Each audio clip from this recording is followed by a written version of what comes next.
Hi hello, welcome back. എല്ലാവരും ഒത്തിരി സന്തോഷത്തോടെ ആയിരിക്കും വിശ്വസിക്കുന്നു. ഇന്ന് ഞാൻ നിങ്ങളോട് പറയാനായിട്ട് ആഗ്രഹിക്കുന്നത് നമ്മുടെ ഡെലിഗേഷൻ ഓഫ് വർക്കിനെ കുറിച്ചാണ്. നമ്മൾ ചില സമയത്തൊക്കെ വിചാരിക്കും നമ്മളുടെ ജോലികളെല്ലാം ഞാൻ തന്നെ ചെയ്യണം, അല്ലെങ്കിൽ കുറേ ജോലികൾ ഞാൻ തന്നെ ചെയ്താലേ ശരിയാവത്തുള്ളൂ എന്ന്.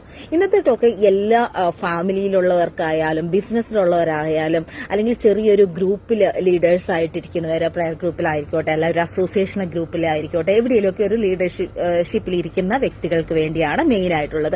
നമ്മൾ ചിന്തിക്കും വീട്ടിലെ ജോലികൾ ഞാൻ മാത്രം ചെയ്താലേ ശരിയാവത്തുള്ളൂ, അല്ലെങ്കിൽ ഇന്ന വർക്കുകൾ ഞാൻ മാത്രമേ ചെയ്താലേ ശരിയാകത്തുള്ളൂ എന്ന് വിചാരിക്കുന്നത് നമ്മുടെ ഒരു ഇൻസെക്യൂരിറ്റിയാണത്.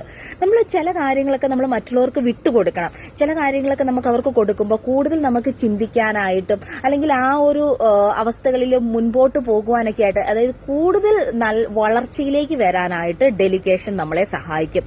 ഒരു ജോലി പലരുകൾ ഒത്തിരി പേര് ഒരുമിച്ച് ചെയ്യുമ്പോഴാണ് അതിൻ്റെ ഒരു വളരെ ബ്യൂട്ടി ചെയ്യുന്നത്. ഫോർ എക്സാമ്പിൾ ആയിട്ട് പറയുകയാണെങ്കിൽ ഒരു ഇരുണ്ട മുറിയാന്ന് വിചാരിച്ചു. ഇരുണ്ട മുറിയിൽ ഒരു ലൈറ്റ് ഒരാൾ മെഴുകുതിരി കത്തിച്ചു വെച്ചാൽ എത്രമാത്രം വെളിച്ചം കിട്ടും? അതേ മെഴുകുതിരി തന്നെ ഒരു പലര് കത്തിച്ചു നിന്നാൽ ആ ഇരുണ്ട മുറിയിലെ പ്രകാശം എത്രമാത്രമായിരിക്കും? വളരെ വലിയൊരു പ്രകാശത്തിലേക്ക് പോകും അല്ലെ? അതുപോലെ ആയിരിക്കും നിങ്ങളൊരു ടീമിലാണ് ആയിരിക്കുന്നതെങ്കിൽ ആ ഒരു ടീമിൽ ഒരു വ്യക്തി മാത്രം എപ്പോഴും ക്ലാസ്സുകൾ എടുക്കുകയോ അല്ലെങ്കിൽ എല്ലാ കാര്യങ്ങളും ലീഡർഷിപ്പുകൾ മാത്രം എടുത്തുകൊണ്ടോ ചെയ്യുകയാണെങ്കിൽ ആ ഒരു ടീം അല്ലെങ്കിൽ ആ ഒരു ബിസിനസ് വളരുകയില്ല. ഇവൻ നമ്മുടെ കുടുംബത്തിലായാലും ഒരു ജോലി ഒരാൾ മാത്രം എപ്പോഴും ഒരു ജോലി ചെയ്തുകൊണ്ട് അത് അയാളുടെ മാത്രം ഒരു ജോലികളായിട്ട് അവിടെ അത് നിൽക്കും. പക്ഷെ അവസാനം അത് എക്സോസ്റ്റ് ആയി നമ്മളത് ചെയ്യുന്ന ജോലിയിൽ എക്സോസ്റ്റ് ആകുമ്പോഴാണ് നമ്മൾ ആകെ ഒരു മടുപ്പിലേക്ക് അല്ലെങ്കിൽ ഒരു പൊട്ടിത്തെറികളിലേക്കൊക്കെ പോകുന്നത്. അതിന് നിൽക്കാതെ ആദ്യം തന്നെ ചെറിയ ചെറിയ ജോലികൾ മറ്റുള്ളവർക്ക് ഏൽപ്പിച്ചു കൊടുക്കാനൊക്കെ ആയിട്ട് ശ്രമിക്കുക. അത് നമ്മളെ കൂടുതലായിട്ട് ഉയർച്ചയ്ക്കും അതുപോലെ തന്നെ മറ്റൊരാളുടെ വളർച്ചയ്ക്കായിട്ട് സഹായിക്കും. ഫോർ എക്സാമ്പിൾ ആയിട്ട് പറയുകയാണെങ്കിൽ ഞാൻ നഴ്സിംഗ് പഠിച്ചത് ബാംഗ്ലൂരാണ്. നഴ്സിംഗ് പഠിക്കാനായിട്ട് ബാംഗ്ലൂർ ചെന്നപ്പം ഞങ്ങളുടെ അവിടെ ഒരു പ്രയർ ഗ്രൂപ്പ് ഉണ്ടായിരുന്നു.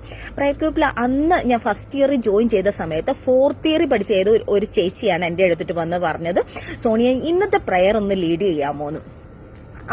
അന്ന് അതുവരെ ഞാൻ ആ ഒരു നഴ്സിംഗിന് ഫസ്റ്റ് ഇയർ ജോയിൻ ചെയ്യുന്നിടം വരെ ഒരു പബ്ലിക്കായിട്ട് ഒരു ക്രൗഡിന്റെ മുമ്പിലോ ഒന്നും ഒരിക്കൽ പോലും ഒരു പ്രയർ ലീഡ് ചെയ്യുകയോ ഒന്നും ചെയ്തിട്ടില്ലായിരുന്നു. പക്ഷെ ചേച്ചി എന്നെ ആ ഒരു ആളുടെ ഒരു ട്രസ്റ്റിന്റെ പേരിൽ എന്നോടൊന്ന് ചെയ്യാൻ എന്ന് പറഞ്ഞപ്പോഴത്തേക്കും എന്താണ് സംഭവിച്ചത്? ആളുടെ ട്രസ്റ്റ് കൂടുകയുമാണ് ചെയ്തത്.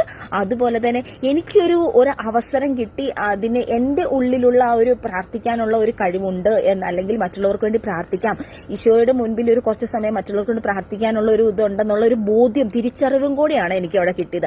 അന്നൊരു അവസരങ്ങൾ അവർ ഒരുക്കിയില്ലാതെ ഫോർത്ത് ഇയറിൽ ഉണ്ടായിരുന്ന അവരെ മാത്രമാണ് പ്രയർ ലീഡ് ചെയ്തുകൊണ്ട് പോയിരുന്നെങ്കിൽ ഒരിക്കലും പുറകെയുള്ളവരൊന്ന് വളർന്നു വരാനായിട്ടോ അല്ലെങ്കിൽ അടുത്ത ഒരു പ്രയറിലേക്ക് ഒരാൾ അടുത്ത ഒരു സ്റ്റേജിലേക്ക് കടന്ന് വളർന്നു വരാനൊക്കെ ആയിട്ട് സഹായിക്കില്ല. അവിടെ ഒരു ബ്ലോക്കേജ് ആണ് സംഭവിക്കുന്നത്. അപ്പൊ ഡെലിഗേഷൻ എന്ന് പറയുന്നത് ആ ഒരു ഡെലിഗേറ്റ് കൊടുക്കുന്ന വ്യക്തിയുടെ സെക്യൂരിറ്റി കൂടുതലായിട്ട് ഉയരുവാനായിട്ടും അതുപോലെ തന്നെ അവർക്ക് കൂടുതലായിട്ട് എക്സ്പാൻഡ് ചെയ്ത് ചിന്തിക്കാനുള്ള ഒരു കഴിവ് കിട്ടാനൊക്കെ ആയിട്ട് ഹെൽപ്പ് ചെയ്യും. അതുപോലെ നമുക്ക് ആർക്കാണോ നമ്മൾ ഡെലിഗേറ്റ് ചെയ്ത് കൊടുക്കുന്നത് അവർക്കാണെങ്കിൽ അവരുടെ കേപ്പബിലിറ്റി എന്താണെന്ന് അല്ലെങ്കിൽ അവരുടെ ടാലന്റ് എന്താണെന്നൊന്ന് ഫൈൻഡ് ഔട്ട് ചെയ്യാനായിട്ടും അവർ അതിലൊന്ന് മികച്ചതായി വരുവാനൊക്കെ ആയിട്ടും സഹായിക്കും. അപ്പം നിങ്ങൾ ഇന്ന് ഏതെങ്കിലുമൊക്കെ ഒരു ജോലി എടുത്ത് ബർഡൻ ആയിട്ടോ അല്ലെങ്കിൽ exhaust ആയിട്ടിരിക്കുന്നെങ്കിൽ try to delegate the work. It will help you and also the other person. Thank you. വേറൊരു വീഡിയോസ് ആയിട്ട് കാണുന്നത് വരെ bye. Thank you. God bless you all.